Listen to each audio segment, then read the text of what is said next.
Bonjour tout le monde, aujourd'hui on est avec Jean-Jacques Conaboun, médecin vétérinaire. Merci d'être avec nous aujourd'hui. Ça me fait plaisir, Nat.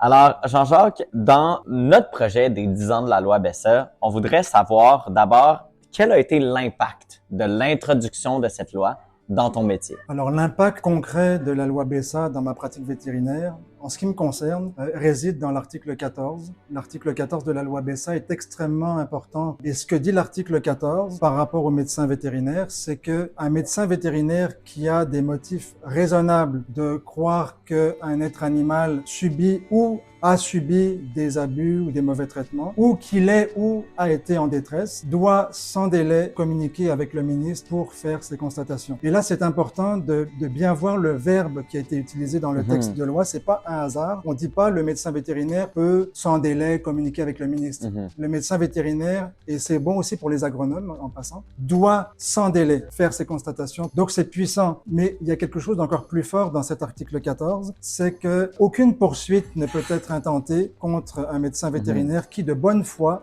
s'acquitte de son obligation de faire ce rapport. Alors ça, c'est extrêmement important parce que même s'il y a un bris de confidentialité, un bris du secret professionnel, si on le fait de bonne foi et qu'on a des motifs raisonnables de croire qu'il y a eu de la maltraitance, on peut le faire en toute immunité. Est-ce que tu pourrais nous expliquer c'est quoi un motif raisonnable? Qu'est-ce que ça veut dire? Alors, par exemple, si dans ma pratique, je reçois un patient, en fait, c'est un cas réel, un chien qui a des fractures et avec une grave blessure au niveau de l'œil. Et là, la version que nous donne la personne, ça correspond pas du tout avec le type de blessure que a le patient. Et la version change parfois. Donc là, on commence à avoir des doutes, surtout quand c'est répétitif. Et ce chiot-là, on avait de forts doutes. On avait vraiment des motifs raisonnables de croire qu'il y avait de la maltraitance. Donc, dans ce cas, on peut appeler la police aussi, mais c'est un cas où on pourrait faire une référence, donc faire appel au MAPAC et envoyer nos constatations au ministre. Et là, je parle de la pratique régulière. Mais cet article donne aussi le pouvoir au médecin vétérinaire de faire des constats, même en dehors de sa pratique régulière,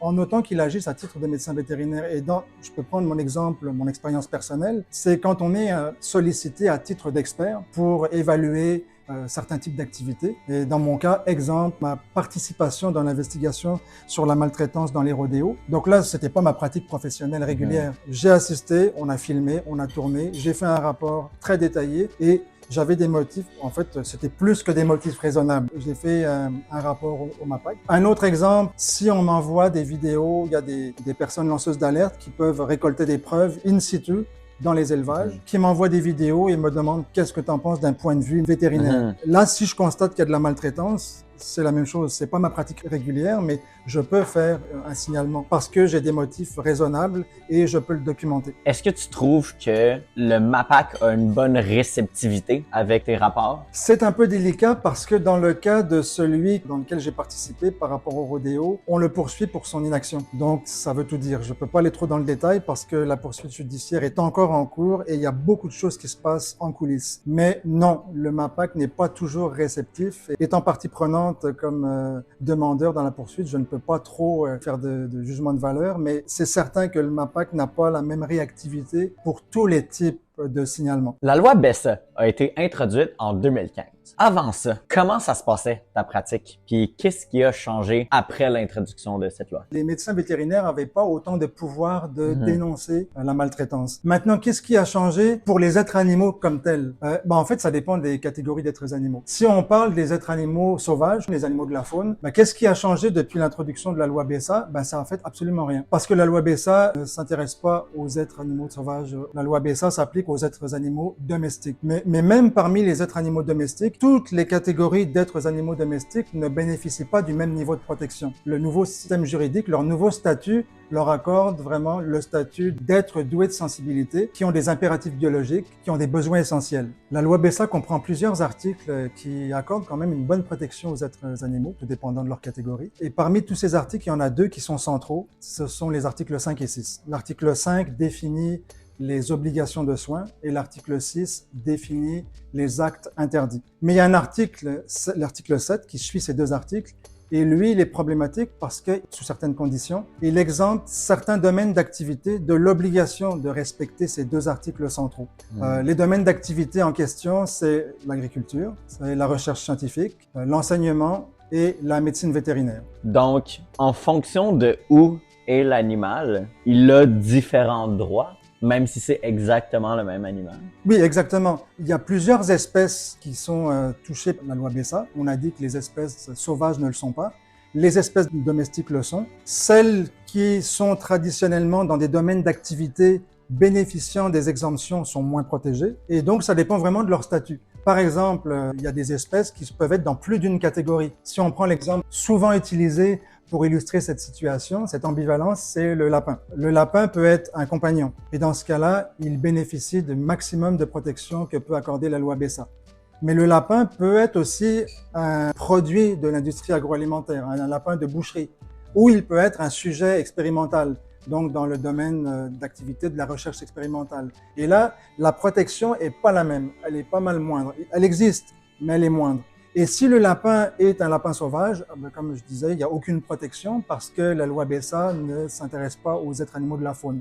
La loi BESA s'applique vraiment aux êtres animaux domestiques. Et cet article 7, pour revenir aux êtres animaux domestiques qui bénéficient normalement de la protection de la loi BESA, cet article 7 est vraiment très problématique. Il ouvre la porte à de graves dérives parce que les êtres animaux qui sont traditionnellement utilisés dans ces activités bénéficiant de l'exemption, ces êtres animaux-là ne bénéficient pas de la pleine protection de la loi BESA. Au minimum, il faudrait bien clarifier cet article 7 parce que justement, la mention de « selon les règles généralement reconnues », ça veut dire, et là je ne suis pas juriste, je n'ai aucune prétention, mais ma compréhension c'est que même ces activités qui bénéficient de l'exemption, agriculture, recherche scientifique, médecine vétérinaire, enseignement, elles n'ont pas une immunité complète absolue. Il faut quand même que leurs activités se fassent selon les règles généralement reconnues. Et le problème, c'est que dans le texte de loi, on définit pas ce que c'est les règles généralement reconnues. Mais on a quand même des indices. Par exemple, le MAPAC a publié, quelque temps après la loi BESA, a publié ce qu'on appelle le guide d'application de la loi BESA. Et dans ce guide d'application, il y a des indices qui nous suggèrent qu'est-ce qui pourrait être utilisé comme source, comme référence pour les règles généralement reconnues. Dans le cas de l'enseignement, dans le cas de la recherche scientifique, ça pourrait être les lignes directrices du CCPA, le Conseil canadien de protection des animaux. Dans le cas de l'agriculture, dans l'industrie agroalimentaire, ça serait les codes de pratique qui sont produits par le Conseil national pour les soins aux animaux d'élevage. Donc ça pourrait être des références pour définir les règles généralement reconnues. Mais le problème, c'est que selon cette interprétation, certaines des activités qui bénéficient des exemptions, elles n'agissent pas toujours selon les règles. Par exemple, les codes de pratique du Conseil national pour les soins aux animaux d'élevage, c'est produit quasi exclusivement par les différents acteurs de l'industrie agroalimentaire. Donc c'est un consensus. Mais si on regarde ces codes de pratique, dans les codes de pratique, il y a une série de recommandations, il y a des exigences, c'est plus fort que les recommandations. Plusieurs de ces recommandations et de ces exigences qui sont pas du tout mises en application sur le terrain, soit parce que elles sont tout simplement irréalistes. Je l'ai déjà illustré dans d'autres contextes. Ce sont des exigences ou des recommandations qui, selon moi, sont purement cosmétiques parce qu'elles sont totalement irréalisables concrètement dans un élevage. Elles sont pas réalisables. Et des collègues, même travaillant pour l'industrie, l'ont d'ailleurs mentionné, pas de cette manière-là, mais ils ont mentionné que on peut pas faire de l'analgésie, de l'anesthésie sur des 20, 50 porcelets qu'on doit castrer, sur lesquels on doit casser les dents, qu'on doit amputer la queue. Comment on fait ça? C'est impossible de faire ça comme ça. L'autre raison, c'est que même dans certains cas où ces exigences et recommandations pourraient être appliquées, moyennant une adaptation dans la façon dont on travaille sur le terrain, mais dans certains cas, elles sont juste pas du tout appliquées. Et ça, j'en ai été témoin concrètement. Donc, c'est un problème, cet article 7, c'est un problème même avec les règles généralement reconnues. Même si on les définit correctement, ces règles généralement reconnues ne sont pas toujours applicables, ne sont pas toujours respectées, même quand elles sont applicables. Donc, ça serait une deuxième chose qu'il faudrait améliorer pour que la protection des êtres animaux soit supérieure avec la loi BESA. Une autre chose qu'il faudrait faire pour améliorer la portée de la loi BESA, pour mieux protéger les êtres animaux, c'est d'inclure ceux qui ne sont pas protégés par la loi BESA. Donc les êtres animaux sauvages. Les êtres animaux de la faune, ils ont un statut très différents des êtres animaux domestiques. Ils sont même pas reconnus comme des êtres doués de sensibilité. Les êtres animaux sauvages sont considérés comme des ressources naturelles qu'on peut exploiter et souvent, malheureusement, cette exploitation se fait de manière brutale, voire cruelle. Tu m'as parlé que la majorité des acteurs et des actrices sont responsables de rédiger les politiques de manipulation des animaux, en même temps d'assurer la prospérité du secteur agroalimentaire. C'est pas un peu un conflit d'intérêts? C'est pas juste un peu, c'est un réel conflit d'intérêts. C'est une forme d'autoréglementation, en fait. Les acteurs et les actrices qui ont un intérêt à exploiter les êtres animaux pour leur production sont les mêmes que ceux et celles qui rédigent les politiques pour améliorer le bien-être des êtres animaux. Il y a un conflit d'intérêts majeur et c'est plus qu'un conflit d'intérêts, c'est une forme d'autoréglementation.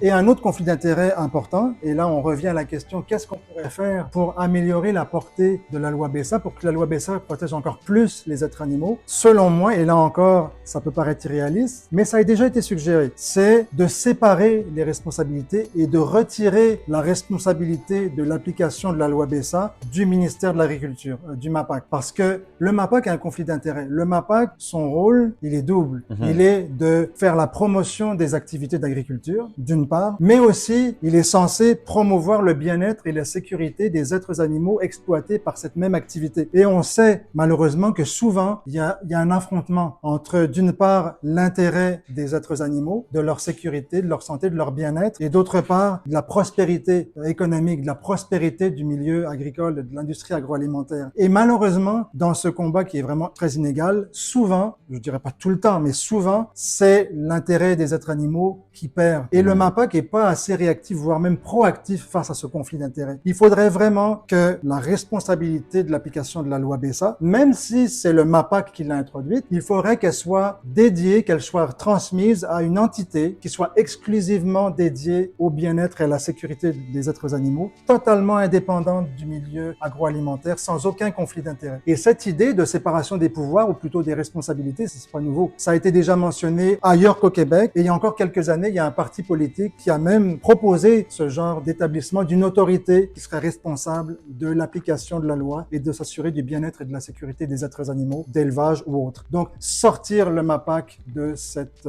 responsabilité. Mais en attendant, il faudrait qu'il y ait plus d'inspecteurs, d'inspectrices. Il n'y a pas assez d'inspecteurs, pas assez d'inspectrices. Il faudrait que le MAPAC aussi sanctionne plus systématiquement quand il y a des infractions. On a fait l'historique un petit peu des infractions rapportées, des pénalités qui sont faites. Il n'y a pas de sanctions systématiques et il n'y a pas non plus une gradation des sanctions en fonction de la gravité. Le MAPAC ne sanctionne pas suffisamment systématiquement quand il y a des infractions et pas suffisamment sévèrement quand les infractions sont sévères, sont graves. C'est pas si irréaliste que ça parce que comme je dis, ça a été déjà pensé ailleurs, ça a été proposé par un parti politique. C'est quelque chose qui est faisable. Ça demanderait une grosse restructuration, mais c'est quelque chose qui est faisable. C'est plus réaliste que de supprimer l'article 7.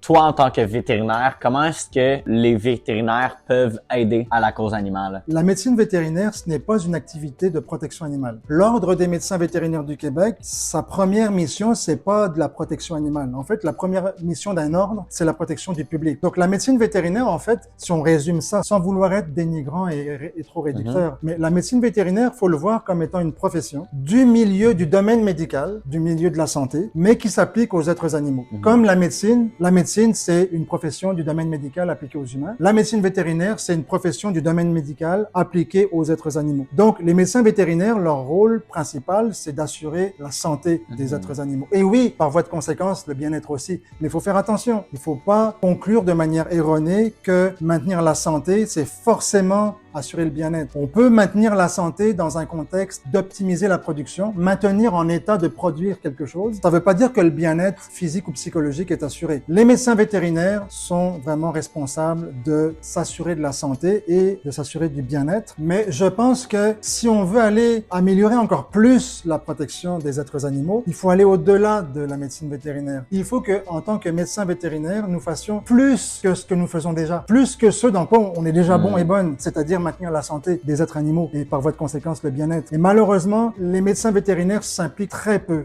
et j'oserais dire presque pas du tout dans les grands débats publics en relation avec le bien-être, la maltraitance. Dès lors qu'on n'est plus avec les êtres animaux de compagnie ou les êtres animaux qui sont inclus dans notre cercle de compassion, dans notre cercle de considération morale de la société. Dès qu'on sort de ce cadre-là, on dirait qu'il y a un désintéressement. Oui, tout le monde est occupé, on peut pas être à temps plein engagé, mais il y a un vide total sur la scène publique de la part des médecins vétérinaires. On voit pour les êtres animaux de compagnie, oui, il y a des campagnes, parfois les médecins vétérinaires vont parler, mais quand on arrive dans des êtres animaux qui ne sont plus considérés comme des compagnons, qui ne sont plus inclus dans notre cercle de compassion, alors là, on perd complètement. L'avancement d'une condition, que ce soit animale ou humaine, ça ne passe pas uniquement par l'aspect médical. Et on l'a vu dans les grandes causes, mais les grandes causes de justice sociale pour l'être humain, ça n'a pas progressé parce que le corps médical s'est soudainement investi ou parce qu'il y a eu des avancées, des progrès médicaux. Oui, les progrès médicaux, ça améliore le bien-être parce que on soigne des maladies, on les prévient, on augmente la longévité. Mais bien-être, c'est pas tout dans la condition. Quand on parle d'une condition, c'est plus que la santé. Et donc, si on veut vraiment améliorer la condition, le terme cause, ça fait un peu activiste. On va pas demander aux vétérinaires d'être tous des activistes, mais sans aller jusque-là, si on veut améliorer la condition animale, il faut aller au-delà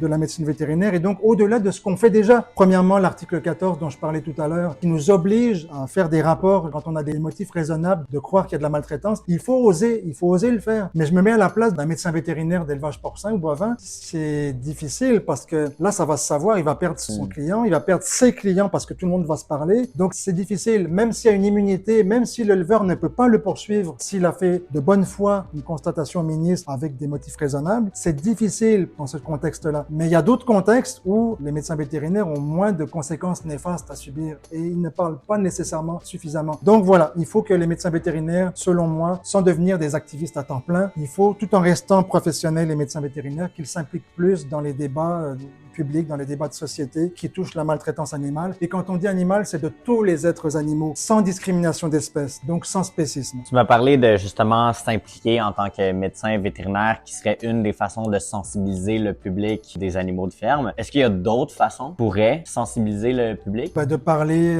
aux clients. Il y a un autre exemple, c'est un sujet qui me touche beaucoup et sur lequel j'aimerais qu'on fasse une campagne éventuellement avec l'organisme sans but lucratif de protection juridique des êtres animaux, Droit animalier Québec. Mais même dans la pratique, je comprends que dans la pratique, un médecin vétérinaire dans la pratique des petits animaux peut pas parler à ses clients de la maltraitance animale dans l'élevage bovin. Et c'est un sujet très controversé, mais un sujet dont vous allez entendre parler éventuellement. Même dans les autres animaux de compagnie, il y a de la maltraitance. Et je parle pas des industries, des usines à chiots. Je parle, par exemple, des chiens brachycéphales, des bulldogs. Les bulldogs sont des chiens qui sont créés réellement avec des troubles pathologiques du bout du nez jusqu'au bout de la queue. Voie respiratoire, évidemment. Il y a des problèmes au niveau gastro-intestinal, au niveau des yeux, au niveau des dents, au niveau cutané, au niveau de la mise bas, donc au niveau obstétrical, au niveau vertébral, neurologique. Ils sont malades. Toute leur vie, quoi. Oui, toute leur vie. Bon, pas tous au même degré. Il y en a qui s'en sortent quand même pas si mal. Mais ce ne sont pas des êtres animaux sains. Ils naissent, ils sont créés malades. Dans la loi BESA, on a des articles, parler d'articles 5 et 6, et notamment un article qui dit qu'il est interdit de soumettre des êtres animaux à des traitements qui peuvent affecter leur santé. Qui peuvent. Alors ça, c'est important. On dit pas qui affectent, qui peuvent. Dans le cas des bulldogs, c'est pas qui peut affecter. Ça affecte la santé. Même si ce sont des êtres animaux domestiques, de compagnie, qui sont censés avoir la meilleure protection, toutes les catégories animales, on a un article qui n'est pas respecté. Ça, c'est mon interprétation de juriste. On les crée, on les reproduit avec des conditions qui non pas peuvent affecter, mais qui affectent. Et reproduire, pour moi, dans le texte de loi, on dit traitement pouvant affecter la santé. Pour moi, faire de la reproduction, c'est un traitement. C'est pas forcément une administration de médicaments. Le traitement, c'est plus global, c'est au sens plus général, le traitement. Faire de la reproduction de chiens qui ont des tares du bout du nez jusqu'au bout de la queue, qui en souffrent, qui doivent être opérés, qui doivent passer au bistouri pour corriger partiellement le problème. C'est de la cruauté et pour moi, ça ne respecte pas la loi BESA. Donc, les vétérinaires, dans leur pratique, peuvent aussi faire de la sensibilisation. J'ai pris juste juste cet exemple parce qu'on n'a pas le temps d'élaborer, mais même en pratique des petits animaux, des êtres animaux de compagnie, un médecin vétérinaire peut faire de la sensibilisation, mais il faut y aller avec tact. Il y a quand même moyen de sensibiliser sans prendre part à des débats publics, mais à notre échelle, dans nos consultations, de mentionner avec tact et avec diplomatie, de mentionner la problématique associée à ces races. Est-ce que selon toi, l'existence même des bulldogs démontre aussi une inaction du MAPAC? Certainement, selon moi, mais le problème avec le MAPAC, c'est que, à moins que des inspecteurs fassent comme ça une inspection surprise, mais le MAPAC, il est réactif, il réagit à des plaintes. S'il n'y a pas de plainte, je me vois mal les inspecteurs aller faire des inspections aléatoires. Et c'est un point où je voulais en venir aussi. Pour améliorer la portée de la loi BESA, il faudrait que le MAPAC, en supposant qu'il reste responsable de l'application de la loi BESA, mais selon moi, il ne devrait plus être responsable de l'application de la loi BESA à cause du conflit d'intérêts par rapport à l'industrie agroalimentaire. Mais il faudrait que le MAPAC ne se contente pas de réagir aux plaintes, mais fasse des inspections aléatoires et fréquentes tout au long de l'année, aléatoires et sans préavis, sans avertissement. Donc, il faudrait vraiment que le MAPAC ne soit pas trop réactif, mais beaucoup plus proactif. Ça demande beaucoup plus d'inspecteurs et d'inspectrices, évidemment. Et donc, est-ce que ça démontre l'inaction du MAPAC? À ma connaissance, personne s'est encore plaint de cette condition des bulldogs, mais ça va changer. Il va y avoir des plaintes, il va y avoir des rapports. Et en fait, dans d'autres pays, si vous allez regarder sur le site internet de Droit Animalier Québec, j'ai publié une capsule justement sur les brachycéphales, une première capsule médicale qui va être suivie d'un volet juridique. Et il y a des pays qui ont pris position plus ferme. Il y a des pays qui ont même considéré comme illégales certaines races de chiens brachycéphales. Brachycéphale, donc le nez très court, céphale pour la tête, très court. Il y a certains pays, même par décision de juges, qui ont considéré que la condition de certaines races brachycéphales, pas toutes, mais certaines, étaient pas compatibles avec leur bien-être. Je pense en Norvège. En Grande-Bretagne, la BVA, la British Veterinary Association, est très active pour faire campagne pour sensibiliser le public contre ces races de chiens brachycéphales. Ils vont même jusqu'à dire d'éviter de faire même de la publicité, même d'utiliser des images de chiens brachycéphales dans des publicités qui n'ont rien à voir avec la race, mais juste parce que c'est mignon. Il y a beaucoup de sensibilisation et la BVA prend position publiquement. Il y a des campagnes publiques auprès de la population. Et là, on a approché l'Ordre des médecins vétérinaires du Québec, la Canadian Veterinary Association, pour voir mais pourquoi il n'y a pas une prise de position aussi au Canada et au Québec, comme il y en a une en Grande-Bretagne. Il y a moyen pour les médecins vétérinaires au niveau public et aussi comme individu, mais comme association, comme ordre, et aussi au niveau individuel dans la pratique privée. Il y a moyen de faire de la sensibilisation, quelle que soit l'espèce. On a parlé de plusieurs solutions pour améliorer la condition des animaux au Québec, essayer de séparer le pouvoir de la responsabilité du bien-être et de la sécurité des animaux du MAPAC. On a des médecins vétérinaires qui prennent plus de place dans les débats publics. On a parlé de créer plus de sensibilisation par rapport aux chiens brachycéphales. Et puis que l'Ordre des médecins vétérinaires du Québec, que l'Association canadienne des vétérinaires prennent plus de positions courageuses. Je dis courageux parce que ils vont se mettre à dos les éleveurs. Puis, en fait, parmi toutes ces solutions-là, la question que j'aurais envie de te poser, c'est, par où on commence? Par où on commence? Je dirais par ce qui a déjà été fait ailleurs. On pourra pas dire, mais ça s'est pas fait, on arrête les pionniers. Ce qui se fait ailleurs, il n'y a pas de raison que nous autres Québécois ou Canadiens ne soient pas capables de le faire. On n'est pas moins bons que les autres. On n'est pas moins empathiques, je l'espère, et moins amoureux des êtres animaux que les autres. Ce qui a été fait ailleurs devrait être fait ici. Ce qui a été proposé, peut-être pas fait, mais proposé comme la séparation des pouvoirs, il y a des quelque chose qui se font aussi dans d'autres pays, qui sont pas nécessairement un ministère spécifique, mais il y a quand même un début de séparation de pouvoir qui existe. Pour les brachycéphales, les chiens brachycéphales, les chiens à nez court, parler de la British Veterinary Association qui prend publiquement, qui prend position. Il y a des choses qui se font déjà. Alors, on pourrait commencer par ça. Il y a des choses qui sont plus difficiles ou à plus long terme, qui demandent une restructuration importante. Certaines qui sont irréalistes, mais qu'il faut quand même proposer. Comme, est-ce que l'article 7, dans le fond, est-ce qu'il est légal, lui, en tant que tel? Est-ce qu'il est même légal, cet article-là? Parce que finalement, exempter des secteurs d'activité, des obligations de respecter des articles, qui eux-mêmes, s'ils ne sont pas respectés dans d'autres conditions, les classeraient comme illégales, ces activités. On a un peu la même problématique en France avec les corridas. Dans un département, c'est illégal. Le département d'à côté, vous traversez, c'est légal. Donc, vous comprenez, mais c'est le même principe. Je compare pas corrida je compare le principe de quelque chose qui est illégal parce que on considère clairement que c'est de la maltraitance. On traverse, on fait 2 pas, on traverse, on change de département, c'est légal. Il y a quand même des incohérences. Et donc, sans aller jusqu'à dire que cet article 7 est légal, mais j'ai entendu déjà cette mention-là, qu'est-ce qu'il le serait? Mais il y a une grosse problématique. Donc, il faudrait que cet article 7, il faudrait travailler dessus, à mon avis, beaucoup. Jean-Jacques, merci énormément pour ton temps, pour tes connaissances. Ça nous fait tellement plaisir de te recevoir dans nos capsules chez BESA. Merci pour ton temps. Mais merci à vous, l'organisation BSA, pour tout ce que vous faites. Vous faites un travail formidable et indispensable. Merci beaucoup.